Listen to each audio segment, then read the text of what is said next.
Nie een van ons wil aan onsself dink as selfsugtig nie. En tog kom daardie eie ek so vinnig na vore elke liewe dag. Nou, selfsug beteken om hoofsaaklik in jou eie voordeel of behoeftes belang te stel. Dikwels ten koste van 'n ander. En selfsug kom elke liewe keer na vore.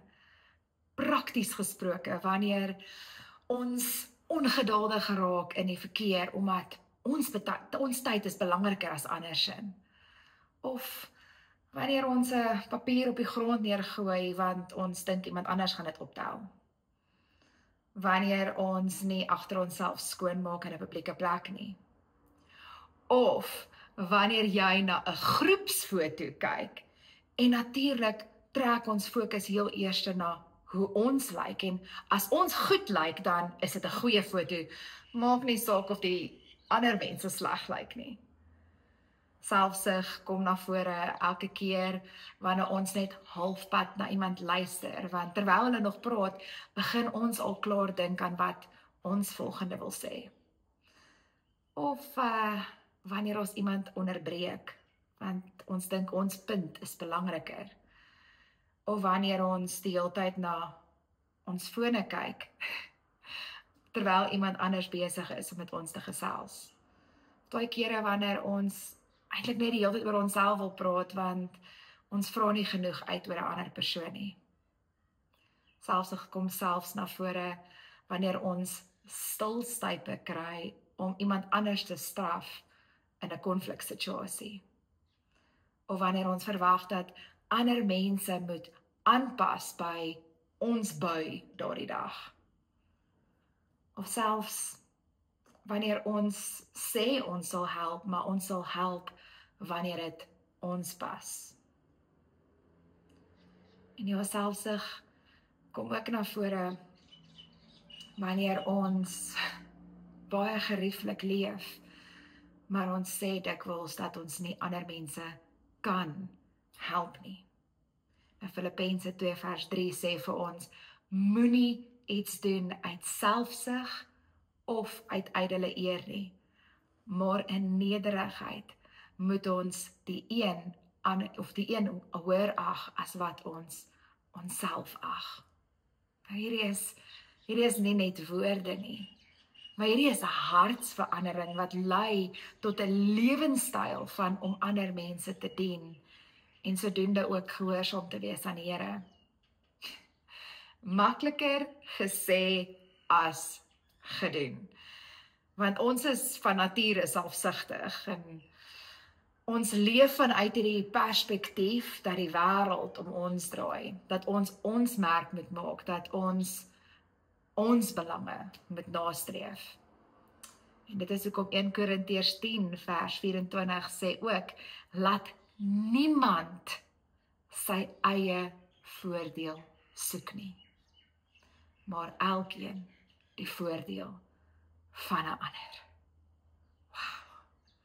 Hoe anders sal ons huwelike, ons kerke, ons gemeenskappe, die wêreld nie wees as elke liewe persoon net die beste vir iemand anders sou gee, soos dit wat ons vir ons self soek.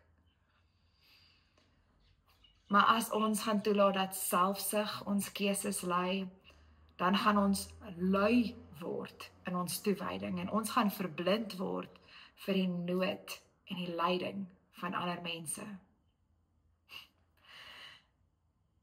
Die reus van selfsug en eie gemak het so aanvaarbaar geword en hy hou net aan groei, want ons hou aan om hom te voed.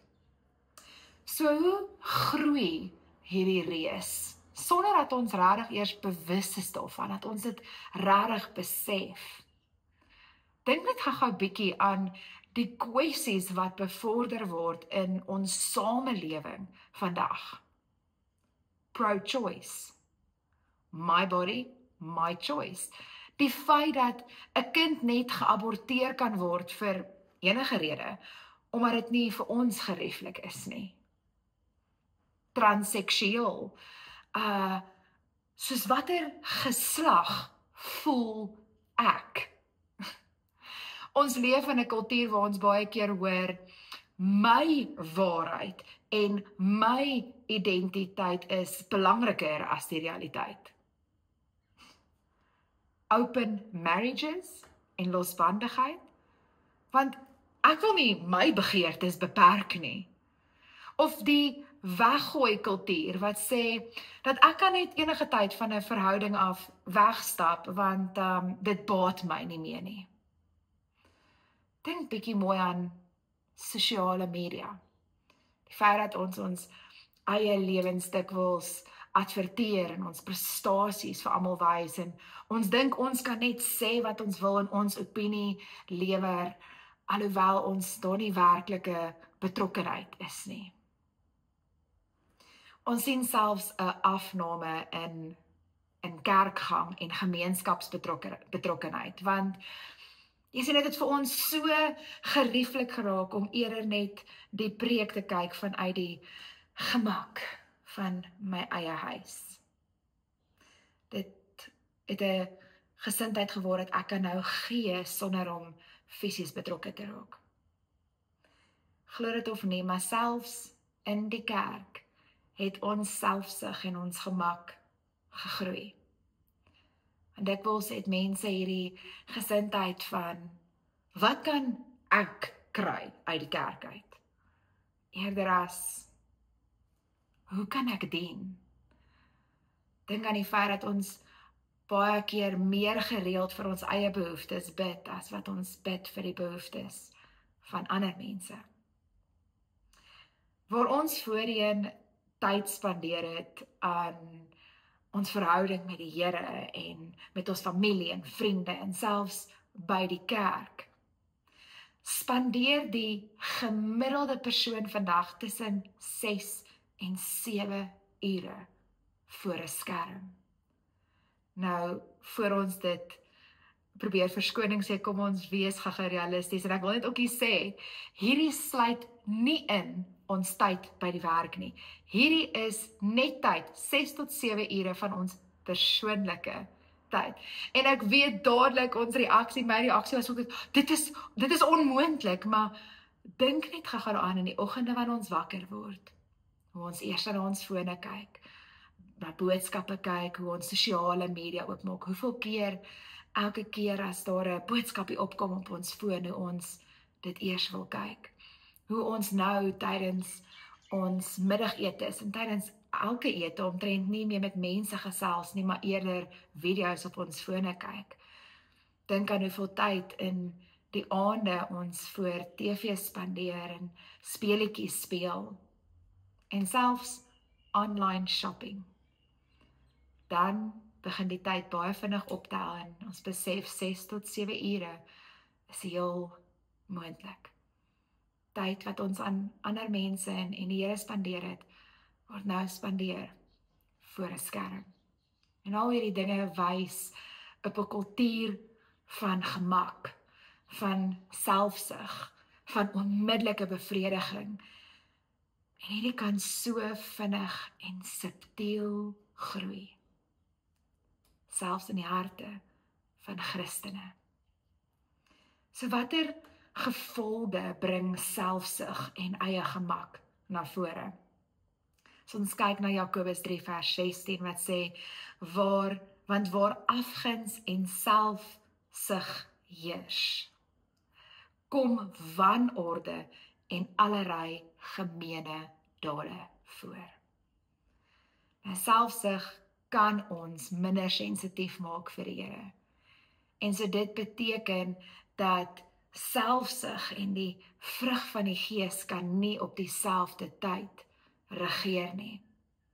En so selfsug veroorsaak 4 dinge. Eerstens, verslapping.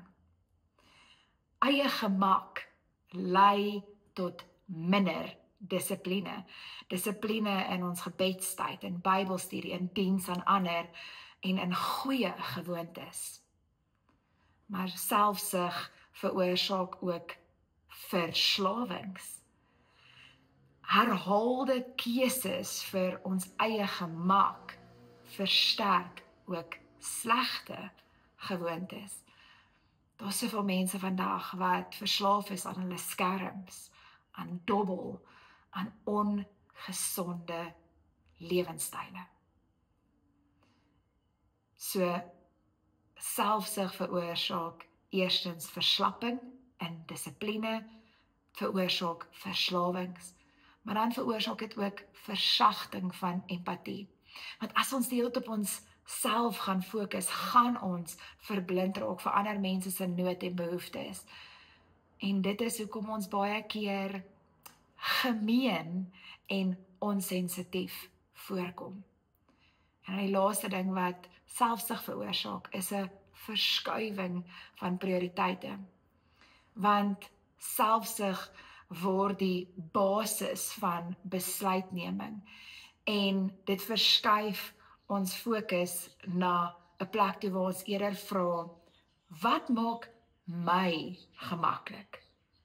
Eerder as om te vra, wat wil die Here hê?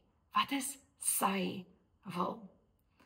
En so selfsug veroorsaak dat ons eerstens nie in gehoorsaamheid leef teenoor die Here nie, maar selfsug veroorsaak ook dat ons nie in ons roeping leef om ander mense in liefde te dien nie. En hierdie is glad nie die voorbeeld wat Jesus vir ons kom stel het nie. Dink 'n bietjie mooi daaraan. Selfs in die gemak van 'n kerk sal ons praat oor 'n redder wat sekerlik die onselfsugtigste en mees ongemaklike lewe gelei het. Die ironie. Jy sien, van Jesus se geboorte tot by die kruis, alles word gekenmerk deurdat hy gekom het om ander mense te dien. En selfs wanneer jy dink aan Jesus se ma, Maria, sy is 'n voorbeeld van iemand wat haar eie gemak prysgegee het om gehoorsaam te wees aan God. 'n Engel kom met die boodskap wat haar lewe radikaal sou verander, dat sy die moeder van die verlosser sou word. Nou, om hierdie te aanvaar, beteken 3 dinge.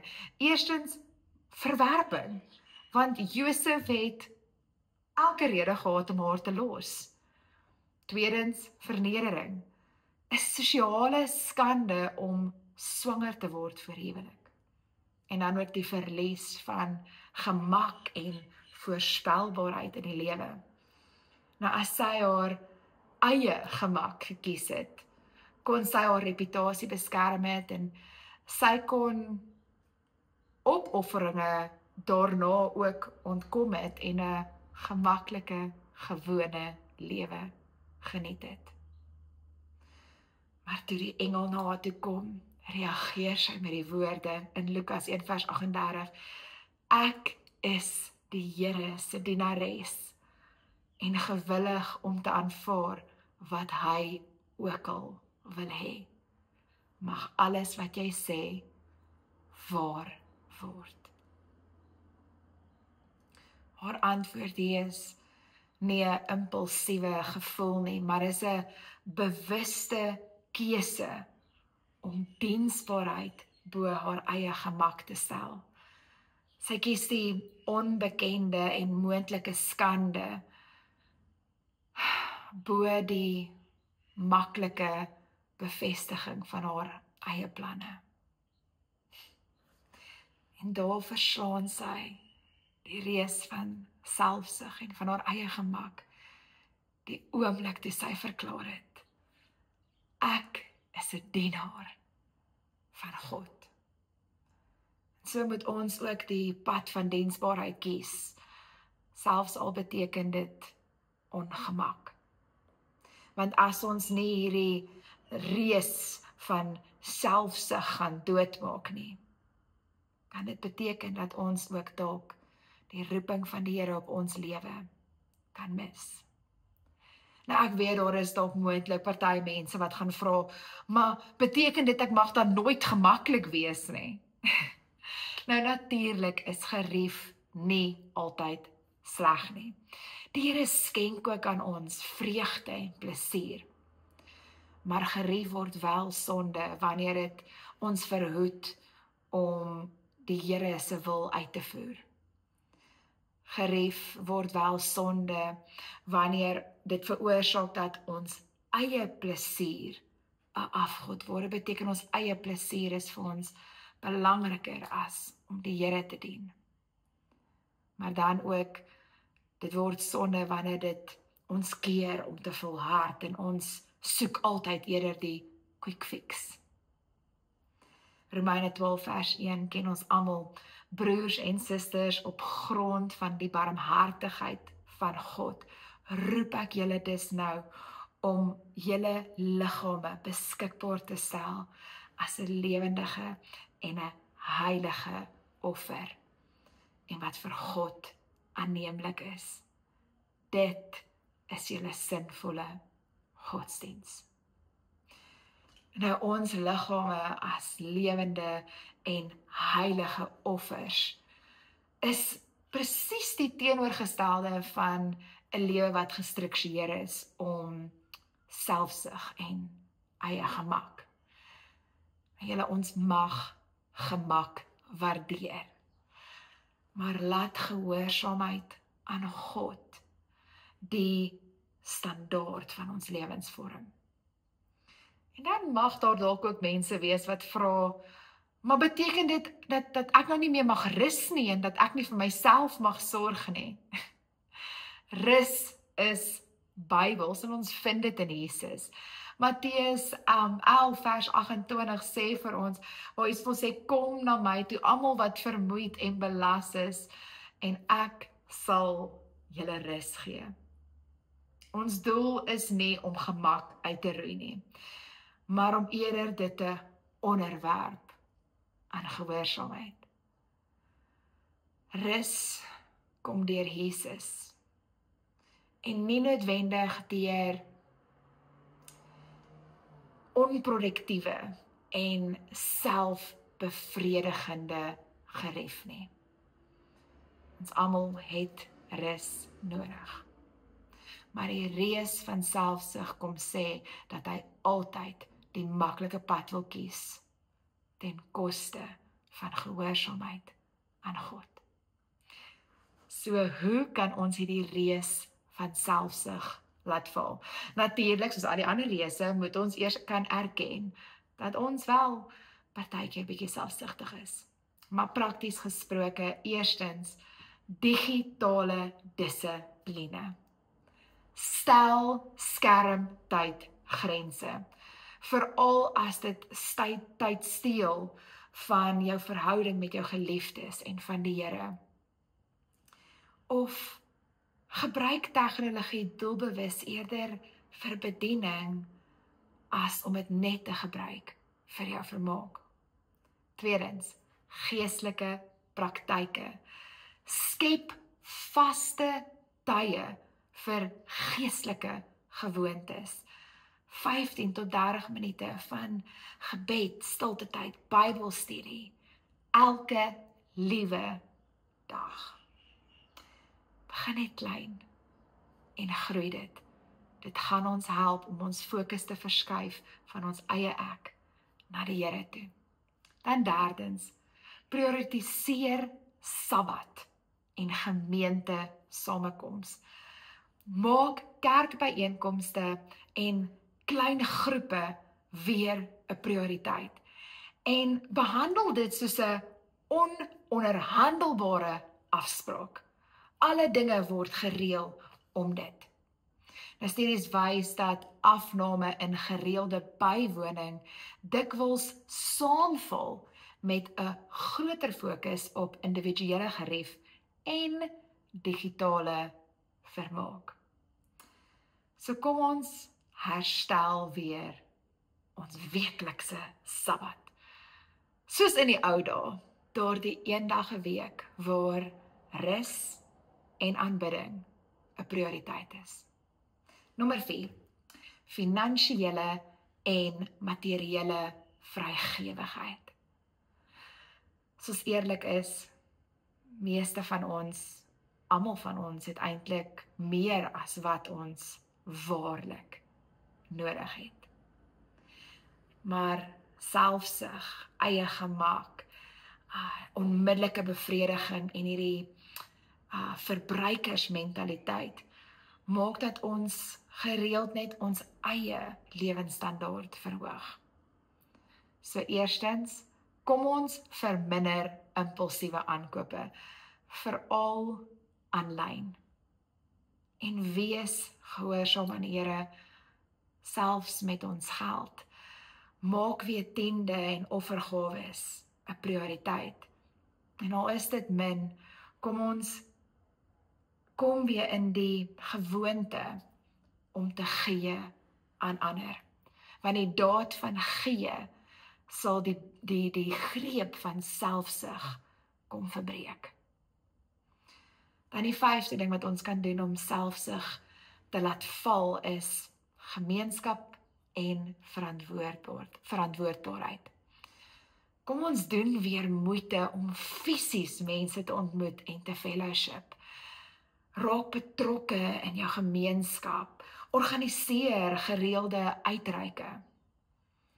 En daag jouself uit om weekliks een aksie te beoefen wat jou uit jou gemaksone vat. En dan die laaste ding wat ons kan doen om die eie ek in ons dood te maak is gehoorsaamheid bo eie gemak. Wanneer die Heilige Gees jou lei om iets te doen, moet dit nie ignoreer nie en moet dit nie uitstel nie. Wat ook al dit is, klein of groot, vat daardie stap van gehoorsaamheid. Wees soos Maria wat gesê het, Here, ek is u dienaar en wat ook al u van my verwag, dit sal ek doen. Al is dit ongemaklik. Want Maria het nie 'n maklike lewe gekies nie, maar sy het gehoorsaamheid gekies. En deur haar ja, het die wêreld die grootste seën ontvang, Jesus. En so is ons roeping soortgelyk. Elke klein ja vir God se wil bo ons eie gemak kan tot groot veranderinge lei. Maar ons kan nie ware volgelinge van Jesus wees as hierdie reus van selfsug elke keer nog sy kop gaan uitsteek nie. Matteus 16 vers 24 sê, Jesus het toe vir sy disippels gesê, as julle my volgelinge wil wees, moet julle eie ek prysgee. Julle kruis op julle skouers neem en agter my aankom. Kom ons kies vandag om die reus van selfsug, die eie ek dood te maak. Want ons volg 'n koning wat onbaatsigtig sy lewe vir ons neergelê het. En mag ons die wêreld 'n beter plek maak.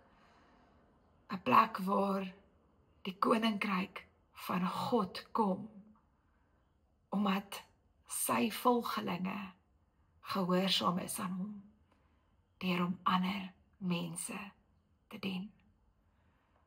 Die wêreld draai nie om my en jou nie, maar ons bestaan sodat God verheerlik kan word. Waarmee daag die Heilige Gees jou vandag uit? En kom ons bid saam daaroor. Here Jesus, ons kom na U met eerlike harte. Ons bely dat gemak en selfsug soms ons lewens beheer. Here, vergewe ons Ons wil soos Maria verklaar, ek is 'n dienaar van God en wat ook al wat U van my verwag, dit wil ek doen. Al is dit hoe ongemaklik. Help ons om nie eers na ons eie belange om te sien nie en dat ons nie gelykvormig sal word aan hierdie humanistiese wêreld nie. Gee ons die krag om ons liggame as lewende en heilige offers aan U te gee, sodat ons U kan dien, maar ook ander mense kan dien. Vader, my begeerte om aan U gehoorsaam te wees, is groter as enige aardse begeerte om myself te bevredig. Here, ek het U lief. Ek wil gehoorsaam wees, Here. In Jesus se naam bid ons dit.